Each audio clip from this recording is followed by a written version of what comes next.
90-Day Fiancé. Before the 90 Days star Vanja Grbic shared her heartbreaking past with fans during her season 7 debut episode.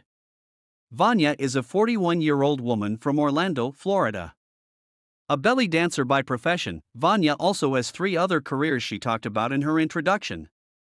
Vanja is a professional permanent makeup artist, a vegan baker, and a medical sales rep. Work never stopped for Vanja, who had her own house and own car through all her years of hard work.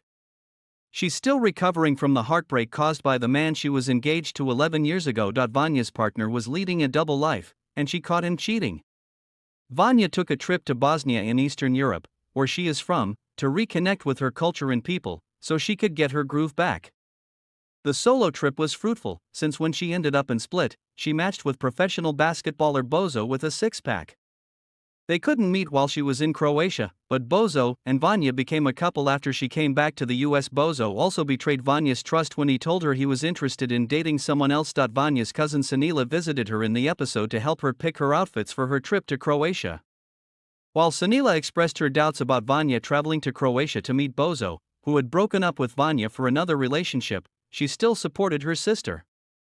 Vanja discussed how she connected with Bozo on so many different levels. She added that while the culture in Bosnia and Croatia was different, there were a lot of similarities, and Bozo felt like home to her. Sanila asked Vanja if Bozo knew about the whole war, and Vanja replied, "Of course he does." Vanja recalled how she had the most magical childhood growing up in Bosnia.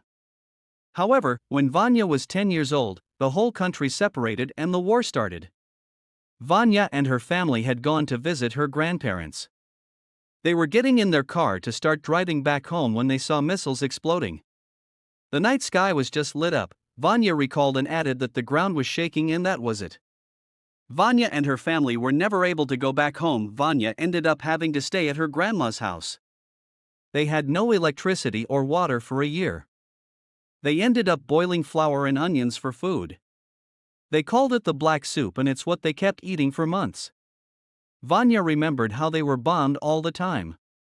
Vanja was almost killed on a couple of occasions. She would never forget sitting in the basement for one whole day at a time while air raids were happening and bombs were dropping everywhere, while she could feel the ground shake. It was absolutely devastating for Vanja to have gone through that level of stress and trauma as a child. The war in Croatia was not as long or as devastating as it was in Bosnia. However, Bozo's family had been affected by it just like everyone else from former Yugoslavia. This is why Vanja believed Bozo understood what she had to overcome and the scars that she must carry in her heart. "It's always part of who we are," she added. Vanja admitted that the near-death feeling changed the way she thinks and the way she feels about everything in life.